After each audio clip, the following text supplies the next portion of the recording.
Assalamualaikum warahmatullahi wabarakatuh. Saya Lia Aini Ismail-Hikmah dari kelas 1D Prodi Psikologi Islam Fakultas Dakwah Universitas Islam Negeri Salatiga. Di sini saya akan novel yang sebelumnya sudah pernah saya baca di Wattpad, yaitu novel berjudul Aku Tak Membenci Hujan karya Sri Puji Hartini. Novel yang berjudul Aku Tak Membenci Hujan karya Sri Puji Hartini awalnya disajikan di aplikasi Wattpad karena alur menarik membuat minat para pembaca, terutama dari kalangan remaja, semakin meningkat. Sehingga novel ini menjadi kategori novel bestseller di Wattpad sebanyak 7,67 juta orang yang sudah membaca novel ini di Wattpad. Dan mungkin sekarang novel ini sudah dibukukan dan sudah banyak terjual di toko-toko buku terdekat seperti Gramet ataupun toko-toko online lainnya. Keantusiasan dari pembaca untuk mengikuti jalan cerita novel Aku Tak Membenci Hujan membuat novel ini menarik. Dan novel ini memiliki cetakan kedua yang diterbitkan pada tahun 2023. Novel ini menceritakan tentang kehidupan seorang laki-laki remaja yang berumur 18 tahun yang bernama Karang Samudra Deneswara. Karang adalah putra dari seorang perempuan yang bernama Andira Depa dan Pramana Deneswara. Ia memiliki adik yang bernama Laut Biru Deneswara dan memiliki kekasih yang bernama Launa Felicia Demaris. Karang Samudra Deneswara lahir karena sebuah kesalahan yang dialami oleh Andira Depa ibunya pada 18 tahun yang lalu, di saat usia pernikahannya dengan Pramana Deneswara baru seumur jagung atau baru saja menikah. Kejadian pada masa lalunya yang kelam membuat Andira memiliki trauma yang berat, Andira meluapkan amarahnya kepada Karang anaknya. Sejak kecil, Karang selalu mendapat perlakuan kasar dari ibunya Andira. Perlakuan kasar tersebut membuat Karang memiliki penyakit mental dan memunculkan sosok lain dalam dirinya. Meski ia sering mendapat penolakan dari Andira dan diperlakukan dengan kasar, tidak membuat tekad Karang untuk menyerah. Jadi Karang tidak menyerah. Justru Karang masih tetap berusaha untuk meluluhkan hati ibunya agar bisa menerima dan mengakui keberadaannya sebagai anaknya. Hari-harinya terasa begitu berat. Bisa ia lalui karena ia dipertemukan dengan payung hatinya, yaitu Launa Felicia Demaris. Launa adalah orang yang selalu ada untuk Karang.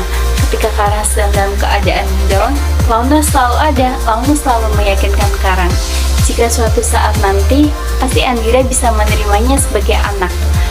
Launa meyakinkan hal tersebut kepada Karang agar Karang benar-benar percaya. Oleh karena itu, Karang merasa jika ia dekat dengan Launa, ia bisa melupakan sejenak masalah yang sedang dihadapinya saat itu. Novel yang bertema percintaan, keluarga, dan persahabatan ini membuat para pembaca seolah-olah merasakan kesedihan dan tersentuh dengan karakter tokoh utama, yaitu Karang, yang berusaha untuk mendapatkan kasih sayang dari ibu kandungnya sendiri. Novel yang bertema percintaan, keluarga, dan persahabatan ini membuat para pembaca seolah-olah dapat merasakan kesedihan yang dialami oleh Karang. Dan para pembaca juga tersentuh dengan karakter tokoh utama, si Karang ini, yang berusaha untuk mendapatkan cinta dan kasih sayang dari seorang ibu atau dari ibunya. Adapun kelebihan dari novel ini, novel Aku Tak Membenci Hujan, yaitu yang pertama ada karakter yang memorable, karakter yang digambarkan sebagai sosok yang kompleks dengan segala kelebihan dan kekurangan yang dimiliki Karang. Perjuangannya untuk mendapatkan kasih sayang dari ibunya membuat pembaca turut merasakan empati yang mendalam yang dirasakan oleh Karang.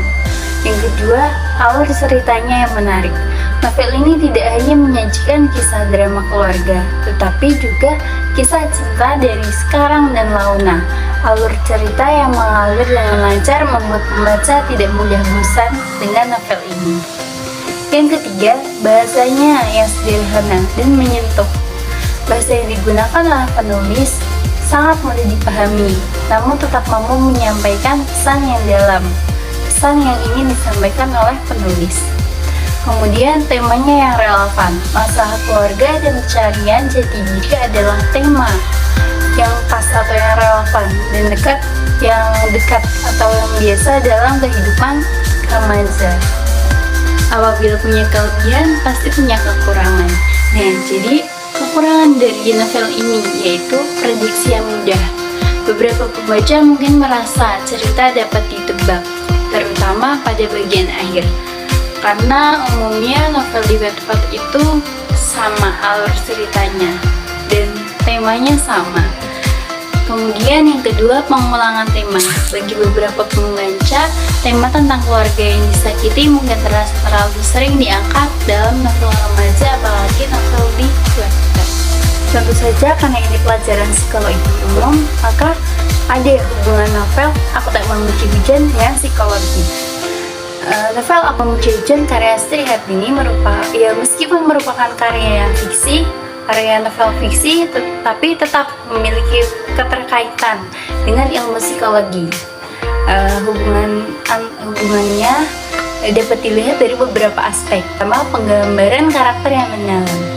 Novel ini berhasil menghadirkan karakter yang kompleks dan memiliki latar psikologis yang kuat. Misalnya, karakter yang memiliki trauma karena kurangnya kasih sayang dari ibunya.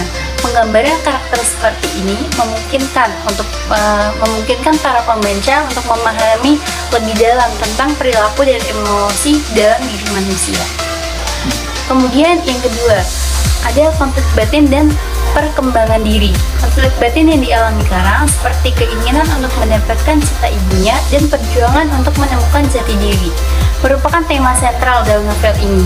Tema-tema ini sangat relevan dengan kajian psikologi tentang perkembangan kepribadian dan mengatasi trauma pada diri seseorang.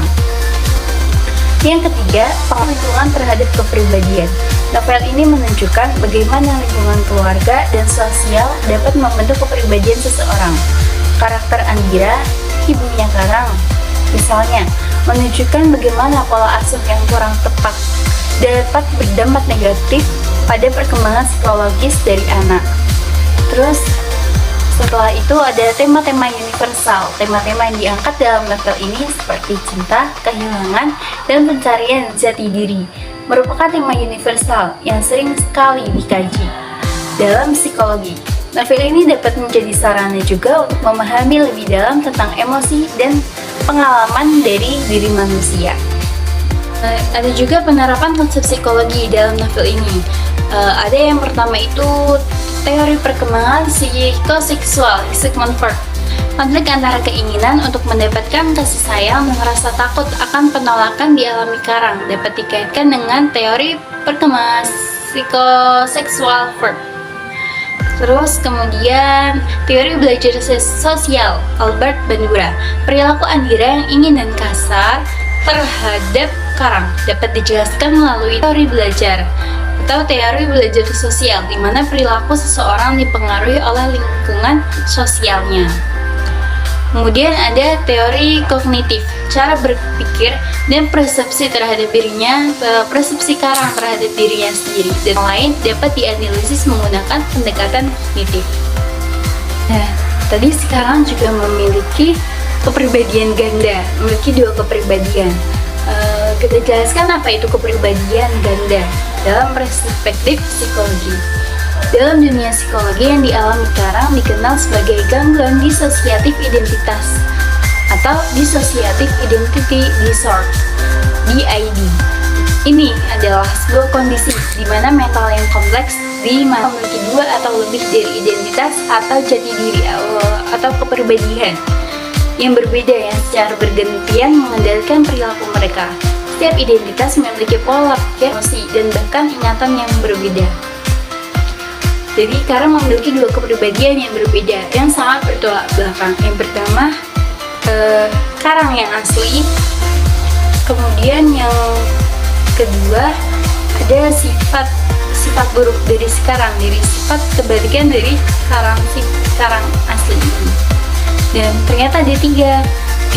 Yang terakhir itu sifat karang seperti anak kecil, karena dulu karang pernah tertekan mentalnya saat kecil sehingga memunculkan kepribadian tersebut pada diri karang yang dewasa ini. Terus mengapa karang mengalami kepribadian ganda? Karena ya trauma masa kecil, pengalaman traumatis seperti pengabaian, kekerasan fisik atau emosional yang dialami karang sejak kecil seringkali menjadi pemicu utama munculnya DID. Trauma yang mendalam ini menyebabkan individu mengembangkan mekanisme pertahanan diri yang ekstrim, yaitu dengan menciptakan identitas alternatif atau kepribadian ganda. Kemudian ada mekanisme pertahanan diri.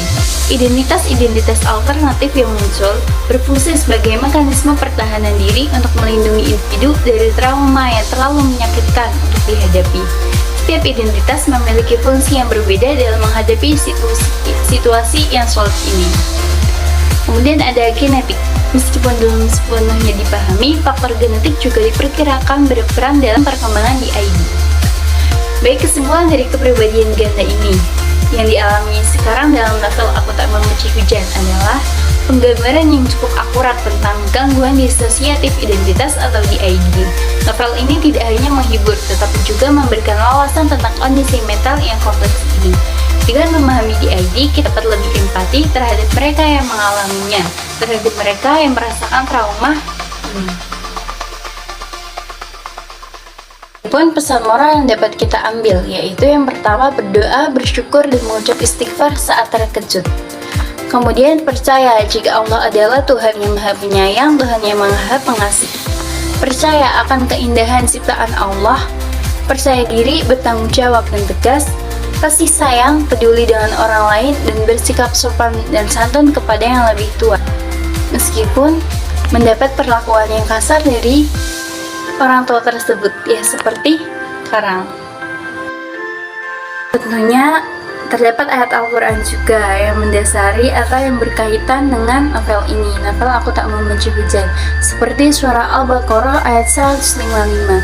Bismillahirrahmanirrahim. Walana ba'luwannakum bisyai'im minal khawfi wal ju'i wa naqsyum minal amwali wal anfusi wat thamarat wa basyiris sabirin. Dan sungguh akan kami berikan cobaan kepadamu dengan sedikit ketakutan, kelaparan, kekurangan harta, jiwa, dan buah-buahan, dan berikanlah berita gembira kepada orang-orang yang sabar. Jadi, apapun kondisinya, semua manusia pasti akan diberikan cobaan. Tetapi di setiap cobaan itu pasti ada kebaikan, atau pasti ada kabar gembira yang akan Allah sampaikan kepada kita. Sekian review novel dari saya. Apabila ada salah kata, ucapan mohon dimaafkan sebesar-besarnya. Terima kasih. Wassalamualaikum warahmatullahi wabarakatuh. Dadah.